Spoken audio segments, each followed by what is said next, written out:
और इस वक्त एक बड़ी खबर मिल रही है। अमेरिकी राष्ट्रपति जो बाइडेन ने इजराइल के प्रधानमंत्री बेंजामिन नेतन्याहू को फोन किया है और इस बात पर जोर दिया है कि अमेरिका इजराइल के साथ खड़ा है और इजराइल का पूरा समर्थन भी करता है।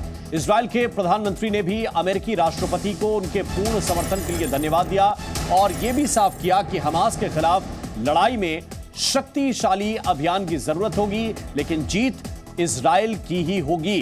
तो ये बड़ी खबर इस वक्त आपको बता रहे हैं। अमेरिका के राष्ट्रपति जो बाइडेन ने फोन किया है बेंजामिन नेतन्याहू को और बेंजामिन नेतन्याहू ने यह भी कहा है कि ये मुश्किल जरूर है लेकिन जीत हमारी होगी।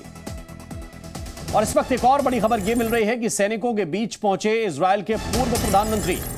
फ्रंटलाइन सैनिकों के साथ नफ्ताली बेनेट पहुंचे हैं। जंग के मैदान में उतरे हैं पूर्व प्रधानमंत्री बेनेट। तस्वीर देखिए इस वक्त जरा। सैनिकों के बीच इजराइल के पूर्व प्रधानमंत्री। मुश्किल घड़ी है और ऐसी मुश्किल घड़ी है इजराइल में कि नेतन्याहू के खिलाफ लंबा प्रदर्शन चल रहा था। कई सरकारी कर्मचारी और सैन्य अधिकारी भी उनके विरुद्ध बताए जा रहे थे, लेकिन इस बीच ये जो तस्वीर सामने आई है इजराइल की, ये शायद इस देश की ताकत है। इस देश में जो फ्रंटलाइन सैनिक हैं उनके बीच हम किसे देख रहे हैं? ये नफ्ताली बेनेट हैं जो पूर्व प्रधानमंत्री हैं इजराइल के। और हमारे साथ इस वक्त विशाल पांडे भी हैं, प्रणय उपाध्याय भी हैं। प्रणय, एक मन में यह भी ख्याल आता है कि जब हम देखते हैं कि एक ऐसे नेता नफ्ताली बेनेट जो सैनिकों के बीच, फ्रंटलाइन सैनिकों के बीच में हैं, अभी कभी भी जंग के हालात किसी भी देश में अगर बनते हैं तो उस देश की ताकत उसकी एकजुटता है। आंतरिक मामले उसी वक्त खत्म और फिर एकजुटता के साथ नेता ये ताकत दिखाएं कि नहीं, हम भी मैदान में हैं, बेंजामिन नेतन्याहू के साथ खड़े हैं। बिल्कुल राम, आपने ठीक कहा। और ये एक राष्ट्रीय आपदा, राष्ट्रीय संकट है। ये पूरा इजराइल के ऊपर हुआ हमला है। इजराइल पूरा युद्ध के मैदान के अंदर है, इसके अंदर। और आपने देखा जिस तरीके से नफ्ताली बेनेट सैनिकों के बीच में पहुंचे हैं।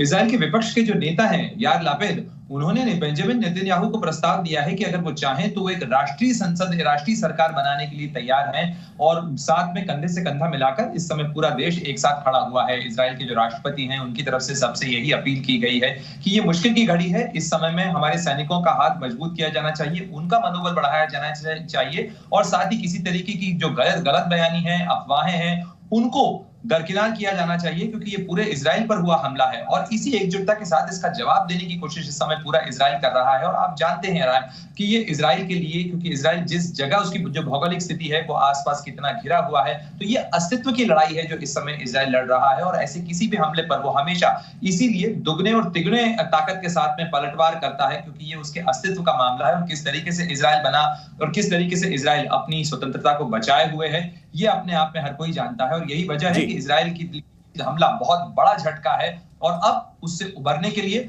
उससे और ताकत के साथ पलटवार करना होगा, जिसकी तमाम तस्वीरें आप दिखा भी रहे हैं। बिल्कुल विशाल, और ये भी महत्वपूर्ण है कि हमारे आंतरिक झगड़े अपनी जगह हैं, हमारे सरकार से विरोध अपनी जगह है। सवाल जवाब के लिए शायद बाद में वक्त मिल जाएगा, जो भारत में थोड़ा सा कम देखने के लिए मिलता है। सवाल पहले पूछे जाते हैं, लेकिन यह महत्वपूर्ण है कि सवाल जवाब बाद में, पहले सेना का सपोर्ट।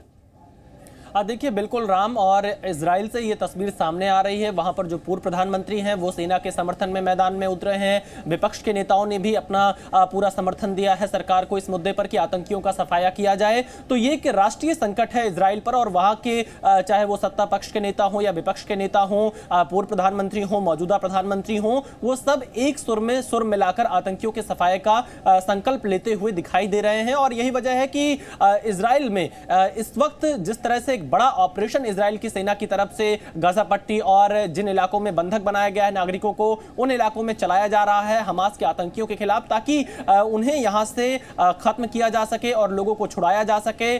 क्योंकि जिस तरह से हमास ने आज सुबह 6:30 बजे, जो कि स्थानीय समय इजराइल का था, उस समय हमला किया, उसके बाद से अभी भी यह संघर्ष लगातार जारी है और अब तक मरने वालों की संख्या लगातार बढ़ती जा रही है। सैकड़ों की संख्या में लोग घायल हुए हैं और अंतर्राष्ट्रीय स्तर के जो नेता हैं, तमाम देश इस पर अपनी प्रतिक्रिया दे रहे हैं, खासतौर पर मिडिल ईस्ट, क्योंकि वो इसका केंद्र बिंदु है इस पूरे। अगर आप देखेंगे फिलिस्तीन और इजराइल के बीच में जो विवाद 1948 के समय से ही लगातार चला आ रहा है, उस विवाद के बीच में मिडिल ईस्ट के देशों का जो पॉइंट ऑफ व्यू है वो काफी महत्वपूर्ण हो जाता है, क्योंकि आप देखिए